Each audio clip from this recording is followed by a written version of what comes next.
Welcome to Talking Heads on USA Global TV, starring the one and only wonderful Dr. Jacalyn.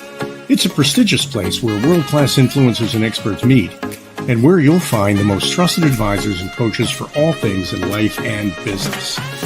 Visit usaglobaltv.com to sign up for our newsletter, get the value you need, and be first in line to learn about events and giveaways and other valuable content. Connect with us. Email Dr. Jacalyn at usaglobaltv.com to talk about how you can become part of USA Global TV. That's USA Global TV, where the doctor is always in. Hello, everyone, and welcome to USA Global TV and Radio. Our show today is the Business Talk Show. I'm Dr. Jacalyn Kerbeck. I'm the president, founder, and chief listening officer here at our network of TV, radio, and podcast shows each and every week. I share this space with a dear friend, mentor, and someone I have the utmost respect for. His name is Al CINI. Let's welcome him. Hello. Dr. Jacalyn, thanks for inviting me today. It's so good to be here. Thank you for being here. You know, Al, we've been doing this show together for so long. I don't remember how many episodes it is, but it's, I don't know, 110 or something. Or 108, a lot, quite a few. A lot of shows. We've had amazing guests on, and we've got a guest backstage we're going to bring out in a couple of minutes. But he actually is someone who has a perspective that I don't believe we've heard before on this platform. And I'm not going to spoil what it is he's going to discuss today, but we are going to be looking at millennials. We're going to be looking at financing, and we'll be looking at financial advisors, just to tee it up. So before we bring him out, I want to talk about you and the work that you're doing with Profit and BCAT. Tell us more about that. Well, Profit, BCAT, for people who might be following our program and maybe have paid a little bit of attention to some of the Talking Heads programs I've done. Profit is a marriage of two different coaching systems. We developed a brand and culture alignment toolkit as a way of helping an organization find its heart and soul. Lisa Manioki for years has been working on a coaching platform that she calls Presence Intelligence.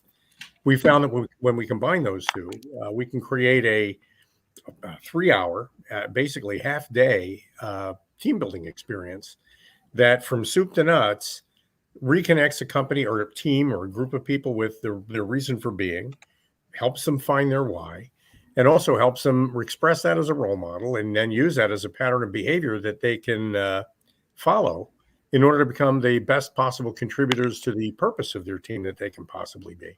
That's a fun half-day experience that is data-driven, but it's not data-heavy, and it moves along very quickly, and everybody gets a voice in the process, regardless of their rank or seniority, whether they started with the company yesterday or have been with it for 30 years. And that's Profit. We're excited about it, and we're rolling it out as we speak. It's been a lot of fun. Well, best wishes on that. And for our audience, please do go over and watch Al's Talking Heads episodes. You can find them on USA Global TV and Radio on your YouTube channel. Go to playlist, Talking Heads 2022, and also Talking Heads Al CINI. All right, Al, the moment has come where we're going to unveil our fabulous guest who is here. I'm excited about this. I'm excited about this. I'm excited too. He was here last week on The Wise Ones with Red O'Loughlin, and I'm always super excited when I ask a guest to come back and book on another show, because I feel like there's so much more that we didn't even get to tap into. As you know, it's a 40-minute show. So Joseph DiGIULio is a former college and professional athlete in the area of tennis, and he now is somebody who is excelling in the industry of financial services. And I had teed up a question with him backstage about the fact that I had heard that financial advisors need to have a huge established network, and they need to have a lot of experience when it comes to investing. We're going to hear what he has to say about that. Let's bring him out. Welcome to the show, Joseph. Thank you both for having me on. Al, it's a pleasure getting to meet you. Dr. Jacalyn, pleasure as always. I was going to say, going to Al's point, first off, having that why, I know we discussed it with read in our last conversation. But on the flip side, and I apologize, I believe I have a gardener here that's in the backyard right now. But I was going to say, when it comes to COVID, when it comes to millennials and kind of deciphering this world of finance, let's call it, I will say that I think the first thing is to not overcomplicate things. It's to keep things efficient, simplistic, and then also understand that, for example, one of the best books that I recently read was The Psychology of Money. And the psychology of money, we can definitely get more into in this conversation if prevalent. But thank you both for having me on, and I look forward to having a great conversation. Wow. There's a lot of weight in what you just said, and there are a couple of things that you just moved me in two different directions, Joseph, all at the same time. I'm appalled and amazed at the number of millennials. We've talked about this a little bit before the program. The number of 30-year-olds who still don't write their own checks and don't pay their own bills, whose parents still do it for them. I'm amazed by that. I'm aware of a bunch. I could tell you a story of a friend of mine who went through her trash one day and found money in it and couldn't figure out what money was doing in her trash until she found out that one of her children, who is 36 years old, by the way, said, I can't be bothered with that. It's dollars and quarters and nickels and pennies, and I just throw it out. I swear, this is not a lie. It is the truth. This is a true story. So on the one hand, we've got this gigantic problem of people not understanding money and not really having any respect for it, especially young people, and a society that doesn't seem to care about that. They're not doing anything about it. They're not creating curricula in schools to fix it. They're not creating any programs to try to address it. On the other hand, we've got your problem. Your problem is you want to help people who have this, but you can't sound judgy or preachy or critical of them, because that's the last thing they need in this vulnerable state that they're in. It sounds to me like you're walking a tightrope, Joseph. How do you do that? It's a very fine balance, which you bring up a great point on. Financial advisors, financial specialists that work with people on a daily basis, for that sake, they are under a lot of scrutiny in general, just as a, let's just say, type of formality of name they've been given over the years, and some of the bad advisors or experiences with Bernie Madoff's that we've seen. And so there has been a lack of trust with many parts of the financial industry. And I think that when I look at the financial industry as a whole, the biggest issues are two things.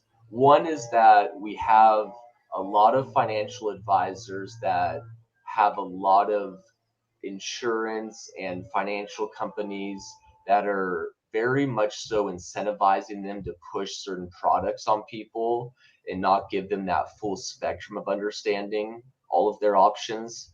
And then on the flip side, you have people that look at, especially in the millennial group, that look at all the things that have taken place, especially with cryptocurrency, with the stock market over the past couple of years.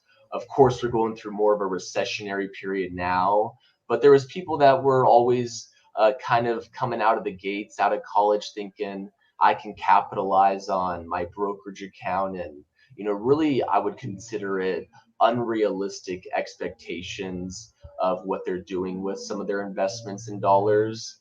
And then going to your point, there's all these low-hanging fruits, as I would like to call it, of ways that people can simply, by knowing what they can take advantage of, especially with some of the newer tax regulations and incentives put in by the Biden administration, that people just need to be aware of. And so it's a weird world we're living in. And I think, like you said, Al, it really starts with literacy on both fronts, the financial advisory side as well as the client side. Yeah, So, great points. Something I just wanted to mention about that, it came up in an earlier show today, and I think it was really precipitated by COVID. But we did see signs many places where we don't have change, or, don't use change, use your cards. And I think part of what's happened is we're so used to pulling out a card. If we had a stack of money sitting there and we had to actually watch the money go down, down, down, down, down, we might make different choices than just pulling out a card and tapping it and go, and not really making that connection. So I think that it also starts with an awareness that money actually represents something, and we have to learn to respect it and understand it. 100%. And Al, I'll ask you this. I'm sure you remember pretty clearly in 2008 and '09 with the housing crisis and with the crash of the stock market, just all of the experiences that plenty of people went through. And the only reason why I bring that up to you is because millennials didn't go through that many times. So they haven't experienced some of the issues and just typical trends that we're going to go through throughout our lives, right? We're kind of a piece of what we've experienced so far to whatever extent it is. And so when I look at millennials, oftentimes we've had such a bullish stock market or positive stock market for so long that hitting a recessionary period is completely new to them. They're not used to an '08. They're not used to an dot-com bubble crash.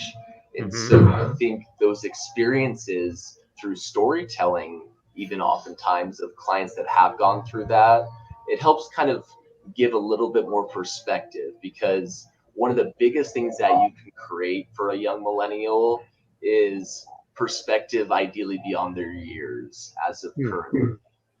That's just my take, of course. I'd love to hear your opinion, Al, on that. well, yeah, I before we talk about what I think, and by the way, I'm old enough to remember 88, 84, 78, 76. I mean, there's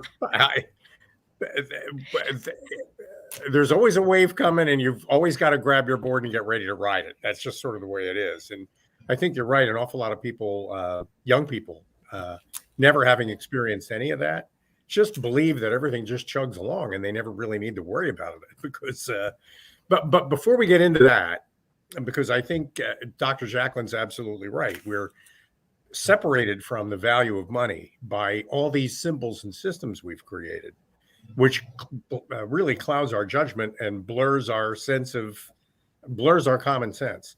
But before we talk about all that craziness, what do you do? I know, Joseph, you're a financial advisor, but you mentioned some financial advisors sell products.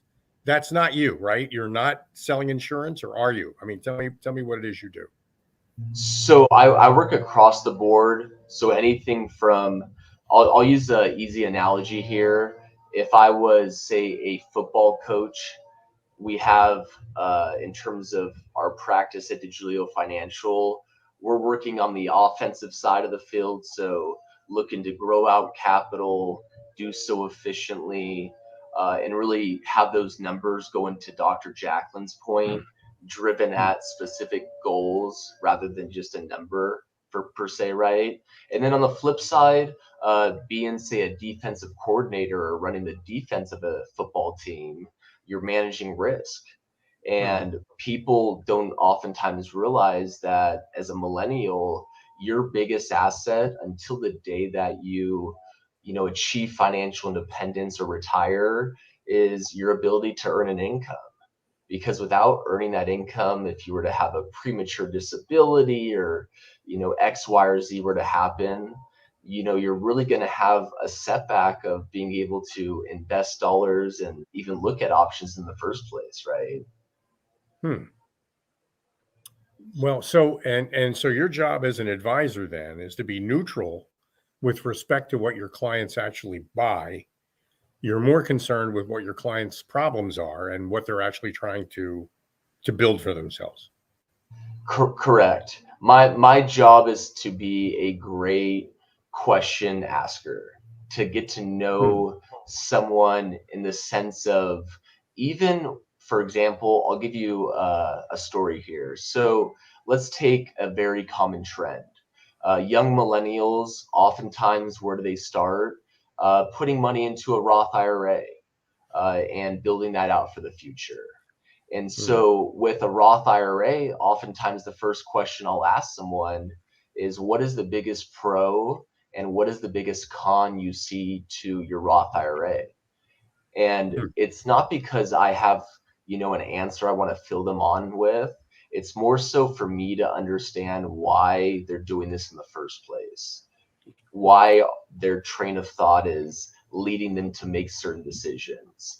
And then I think throughout having a very open-ended conversation that is not too, inducive on certain, strategies per se, then it allows us to kind of just really take a step back, paint that, artist like 1,000-foot overview scope, and create the roadmap for them to decide if they're going to take, say, the 405 or the 5, if we're talking about Southern California freeways as a analogy here.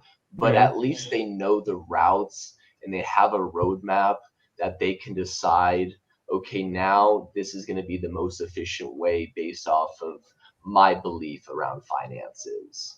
Because some people are always going to be more inducive to being aggressive, being more risk tolerant, and there's so many just other aspects that come into account for each and every person for that matter.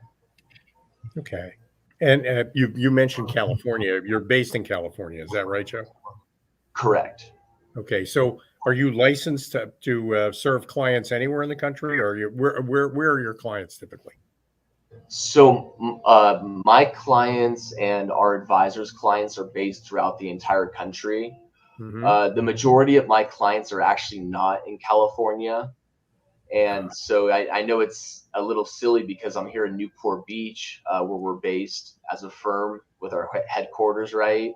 But we actually now are working internationally as well.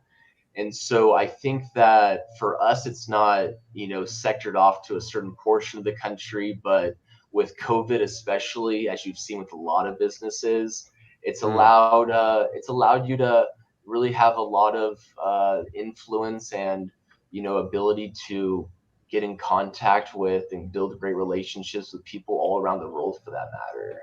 So it's pretty wide open ended with the licenses of where I can work. Great. So it sounds like the industry's really changed from the days of you had to be on Wall Street.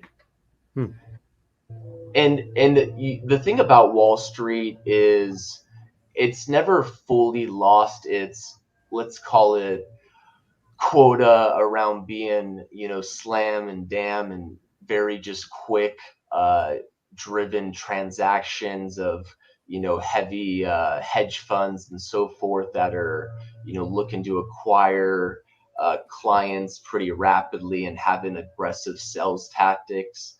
But I will say that for more of a family home office style firm like myself, with DiGIULIO Financial, and by family home office, I just mean that we're covering such a broad spectrum of areas. It's easier for us to not dive into a multitude of areas if need be, but keep it very simplified in the sense of, this is what is out there for a client or for someone to learn about. There's maybe a great book or some great, stories of personal clients that I'm working with right now. But at the end of the day, I think that simplicity and really understanding that person's, back end psychology thinking as well is going to be huge always, because with every financial plan that you do create, even if it's enacted and someone moves forward with some of your suggestions, if they don't maintain a discipline, they're not necessarily going to see success with that plan long term. Wall Street is very short term thinking for the most part. They have stockholders to answer to. They've got a lot of quarterly revenue reports and everything that's going to influence their public equities, going market rate or price, right? And so when you kind of take that out of the picture and you're allowing someone to not just see short term, but what they're able to accomplish, especially as a millennial long term, with compounding interest being a huge part, as you both know, it just opens their eyes, I think, to a little bit more than they thought off the first place, thinking more short term in general. Okay. How do you get a millennial to think long term? I mean, I know a few. I'm related to a few. I don't want to get too specific here because maybe not after this. No kidding. Yeah, I may not. I may have considerably fewer younger friends after all this. But how do you? A lot of them are very focused on the next rave, the next concert, the next.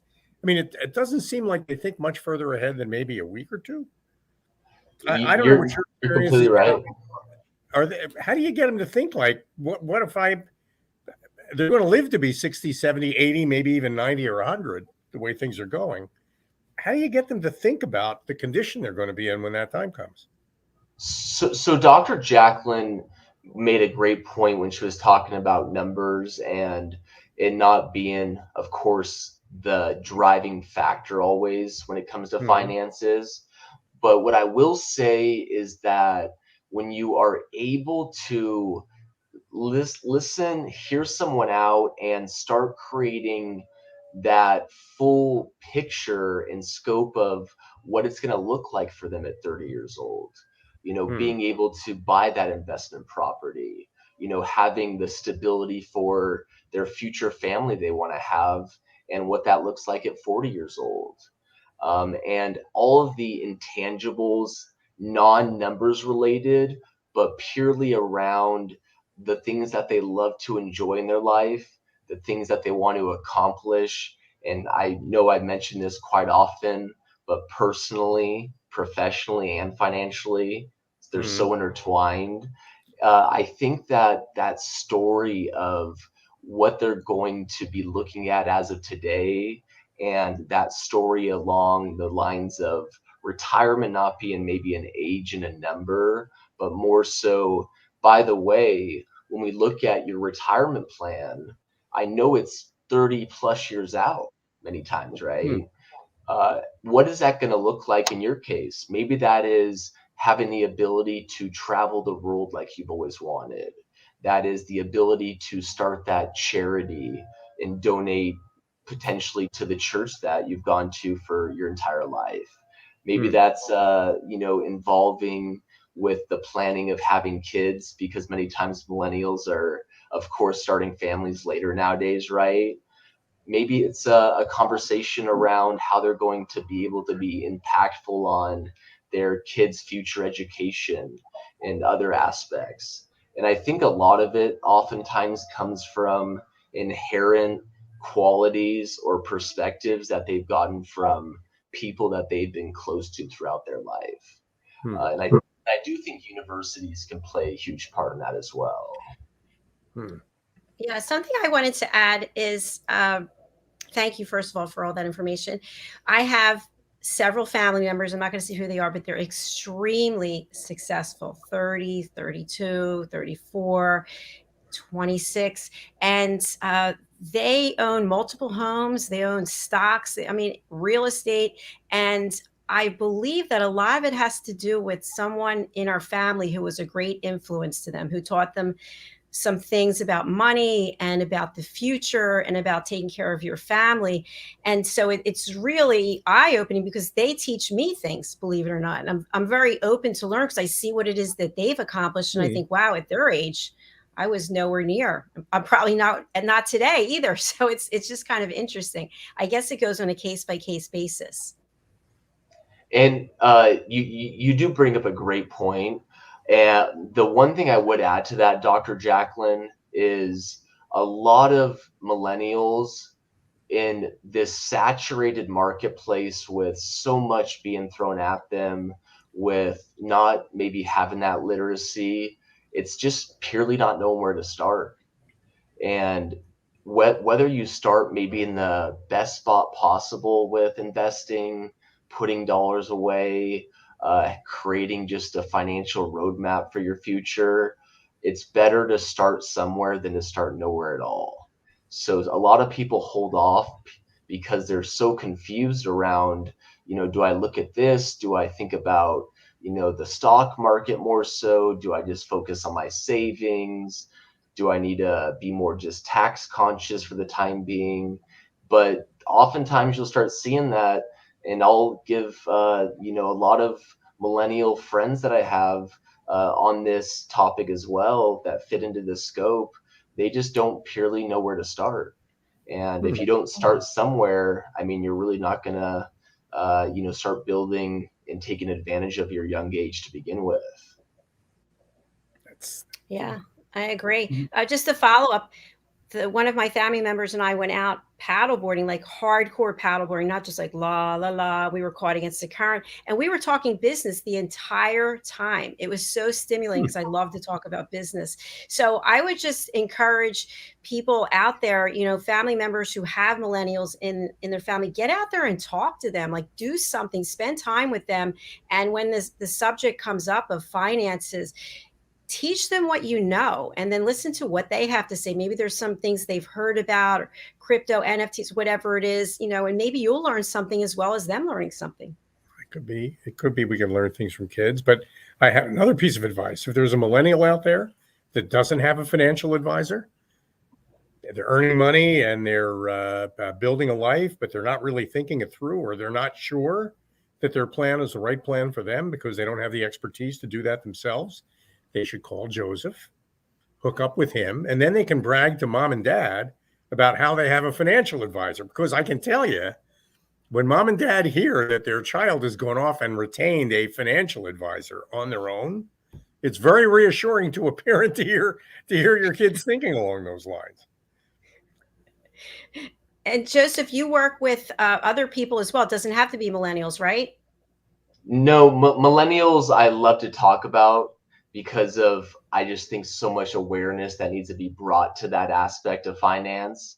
But I will say that the majority of my clients are typically between the ages of 30 and 60, oftentimes business owners.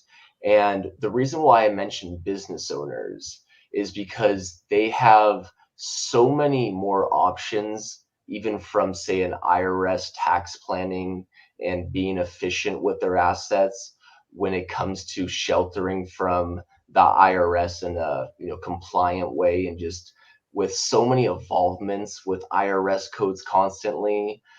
Business owners, especially small business owners, they oftentimes don't know that they're the most incentivized group by the IRS. They have so many opportunities for deductions, for bonus plans, for creating all of these things that oftentimes lead to the failure of businesses that are successful. And one example I'll just share with you that you both are probably well aware of is a buy-sell agreement. So two business owners that get into business together and have a successful company, let's just say a restaurant as an example, if they have some sort of formality where one is disabled for a period of time, one is wanting out of the company, et cetera, oftentimes that other business owner doesn't want to get involved with maybe their family members that don't understand the business as well as their business partner does, right? Or there might be other scenarios taking place, and not having a buy-sell agreement, which is that arrangement between partners, and also funding it properly, which can oftentimes be done with tax deductible dollars as well. It's really one of the biggest downfalls you'll see to so many small businesses and closely held partnerships across the country. Yeah. How did you get into this, Joseph? I mean, at what point did you decide you didn't want to be a drummer? You didn't want to be a DJ. This is what you wanted to do. How did that happen? I think that I really was, after I graduated from UCLA, in such a tough spot of deciding whether to pursue professional tennis still. I was directing tennis in Lido Island in Newport Beach. And I really, to give you my story, I woke up one day and I just told myself, and this is nothing to do against tennis coaches or college coaches, because I work with, for example, so many great tennis coaches out there across the country, but it wasn't for me. And I started just looking around with some of my affiliates in some of the industries I was particularly interested in.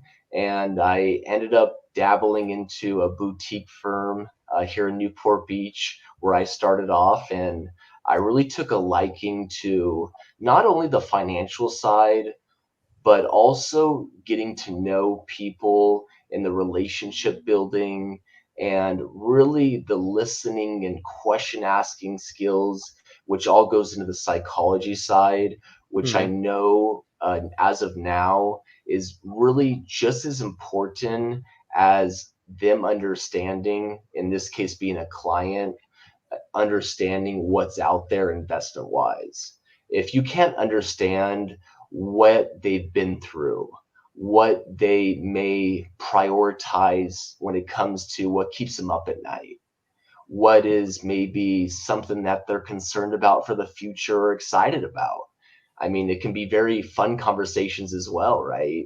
And so I think those conversations and being able to build these relationships that are not purely driven around numbers is really what has made me feel kind of like a therapist in a way, if that makes sense.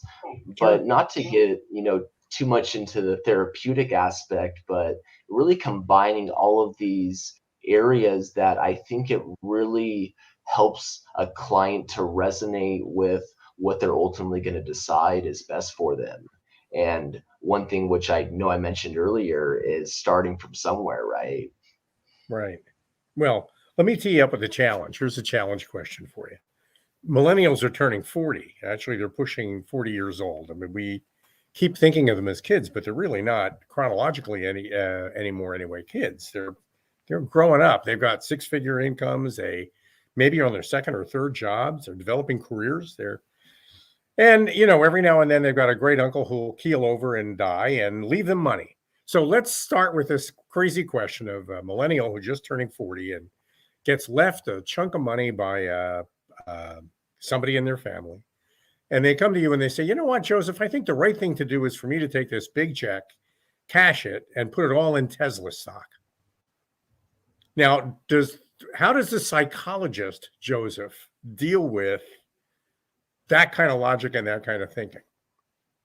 So I think that, and I don't want to be repetitive here, but it starts off with asking questions the right way. So if someone was to come to me in that scenario and throw out putting all of that money into Tesla stock, I would first off ask them what their train of thought of thinking was of why they wanted to make that decision, maybe what their risk tolerance was. But I think ultimately as well, helping them through asking questions as well around what they understand when it comes to inheritance. Do they understand the implications from a tax perspective? Do they understand the factor that if they do put all of their money in Tesla, that they could be losing and waking up one day and seeing their entire inheritance having a 20-30% drop potentially? Because ultimately when we break it down, with a country that has inflation at really, I would say, substantially high triggers, let's just call it, even the CPI data, the consumer price index, which you've seen with gas prices and oil prices, and even as of recently, you're going to see with Saudi Arabia and the Middle East cutting back on their supply of oil to the US because of our initiative on the climate change aspect. But all of these, just formalities, it's not that they're working against people in the long run, ideally, but it is something that you have to just combat efficiently. And so I guess going to your point, I really would need to understand what they know about an inheritance, why they want to get into Tesla in this example, right? And Mhm. what would achieve by even investing in Tesla in the first place. Hmm. Because when we connect all these dots, then we can start having a more formidable conversation around me potentially, and most of the time, not even sharing one single suggestion, but gathering all of the data and all of the personal information they want to share with me, and letting myself and my team of specialists at our firm go back to the drawing board and come back to them and say, based off of your, say, top 3 priorities being wanting to maximize your inheritance for the next 20 years, making sure that it lasts throughout perpetuity or the rest of your life, and that you can also leave a legacy behind. And I'm just giving examples here, right? But once Hmm. I can kind of bring that financial story and plan around for them, oftentimes you'll see that that Tesla all-in investment might end up changing into, let's just say, more of a diversified approach. Hmm. Mhm. That was the word I was looking for, diversification. Right. Exactly. Hedging your So bets. You'll see, Dr. Jacalyn, that even in the 90s, there was a man by the name of Eugene Fama and Mark Markowitz that Mhm. won a Nobel Prize for creating what we call modern portfolio theory. And not to get into all of the tangibles about it, but essentially all it was getting at is the fact that if you do not have a diversified portfolio throughout your life, you're at some point subject to about a 99% chance of having a huge drawback with a recession or some period of time in your life where you're going to Hmm. see substantial losses in your finances. So, Nobel Prizes are respectable, and I think it just goes to your point on, the diversity side of things. It's the absolutely. You it's can't put great all your knowing eggs in one basket. somebody with a level head that you can call when you've got these urges and impulses when you're not sure. I mean, most people fly blind, I think, when it comes to money. They're on autopilot. They're doing what they see on the news or doing what they hear their other people are doing, and that's never a good way to move forward. So, yeah, believe me, I'm a huge fan of working with a financial advisor to make sure that whatever plan you have is a good plan, a solid plan that it looks around the corners and has a long view of where you expect your life to take you, and not just this year or next year. And so, Joseph, it's a great service. Good for you. Do you help people invest in stocks? You're not a stockbroker, are you? So we have, so I personally am not focused on the public securities and public equity side. Hmm. However, we do have CFP specialists with the Giulio Financial. We have an in-house tax department that is ran by Ann Noblet, and she was one of the partners and leaders for all of international tax planning for Deloitte for over a decade, Hmm. with KPMG for over a decade. So I think that oftentimes one of the things too that millennials and income earners that start getting into higher tax brackets miss out on is a lot of my conversations don't even want to originate around, you investing money or looking at money that you have in X, Y, or Z, but how can we design and work with our tax specialists as well to recapture some IRS lost dollars and have some more dollars at work for you that you wouldn't have had in the first place. So, taking a business owner as an example, oftentimes we might look at a 162, which is IRS code 162 bonus plan, which in many formalities we can structure to guarantee a retirement pension for them with completely tax deductible dollars. So there's a lot of interesting strategies out there, and I think just going to both of your points, so conducive of just really who you're working with and what their priorities are. Thank you, Joseph. You have brought another wealth, no pun intended, of information here today. So thank you very much. For people who are interested in hiring you, working with your firm, or maybe they want to reach out and just get some advice about how you're doing what you're doing, how can people reach out to you, especially if they're listening on the radio or a podcast platform? So the best way to reach out to me, I would always encourage, I think the modern day, let's say resume or live resume of where people are at is LinkedIn. So I'm always available on LinkedIn to be reached out to. My personal website for my company that is being evolved into an international insurance and investment company that I'm really excited about called Janelma. That's janelma.com. You can always go onto there and you can insert your information if you want to be contacted, and we can always grab a conversation through that platform as well. And then I think below it, my direct email is on there and my direct cell. And I would say that I always enjoy open-minded people that nonetheless want to have a conversation around some aspect of what they might be doing or looking at with their personal planning. Thank you very much, Joseph. And I just want to read your email address for anyone who can't read the banner. It's Joseph, Joseph, at DiGiulio.com. And his cell phone number is 949-290-5411. Thank you very much, Joseph. I really enjoyed seeing you again. Thanks. Great conversation. Thank you both for having me on. Real pleasure. Pleasure to meet you. And I'll totally enjoy watching this at some point. But I really will say finally that going to everything we talked about, it's really just starting somewhere. And starting somewhere is better than starting nowhere when it comes to financial planning. So true. Starting now instead of later is good advice too, right?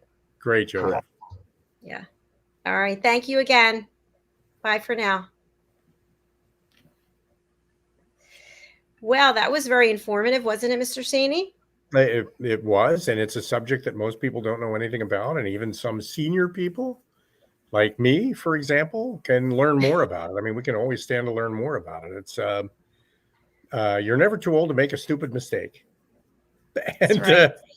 But it's harder to make that mistake when you're connected with somebody who can give you advice and could help you think it through. And there ought to be somebody before you're about to pull the trigger on anything dumb that you think you might be doing. It's always helpful to be able to call somebody who knows better, have them think about it on your behalf, and then 99% of the time, probably you won't pull the trigger. You'll pull back and you can save yourself. What was that Gordon Gekko quote? A fool and his money are lucky enough to get together in the first place. I thought it was a fool and his money are soon parted. Maybe that was soon the Bible. Parted, but no, he added a fool and his money are lucky enough to get together in the first place.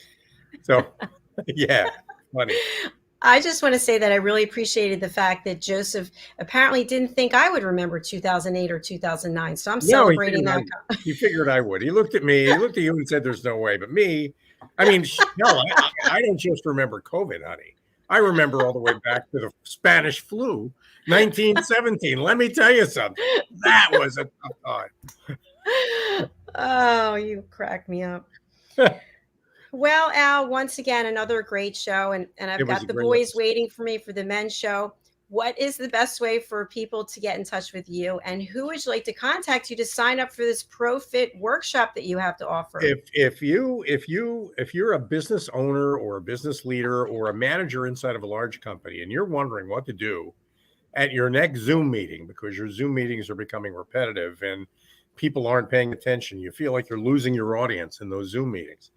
We have a way to take a Zoom meeting, a half-day Zoom meeting, and create a turning point for your organization in that Zoom meeting. And that's what ProFit does. So I hope you'll call 212-480-3730 or send me an email, al.cini, al.cini at getbcat, getbcat.com. and let's get a conversation going about what you're trying to accomplish and see if we can't be a fit for it. I will make sure that I send you an email, Al. I just want you to know that. Thank you, Doc. I appreciate that. I'll look for that. Definitely. Thank you, everyone, for being here. Please do reach out to Al. Seriously, we've been together doing this show for almost 2 years, right? It's got to be pushing over 2, I think. Now we're over 2 years. Yeah. And it's been great. They've all been great. It's absolutely great working with you, Doc. And there are plenty more opportunities to come, I'm sure. And I'm just glad to be along for the ride. Thank you. Listen, I'm happy that you're here with me because I couldn't do it without you. This is the Business Talk Show. Yes, it is. Yes, ma'am. All right. I'm going to say we're leading right now. And the gentlemen who are wild at heart, Bonfire Talks, a show for men, by men, about men, will be coming up right after this. I'll be producing, and I look forward to watching everybody watching. So thank you again. If you're on our YouTube channel, please do subscribe at USA Global TV and Radio. Bye, Al. Bye, everyone. Thank you. Bye, Doc. Bye, Joe.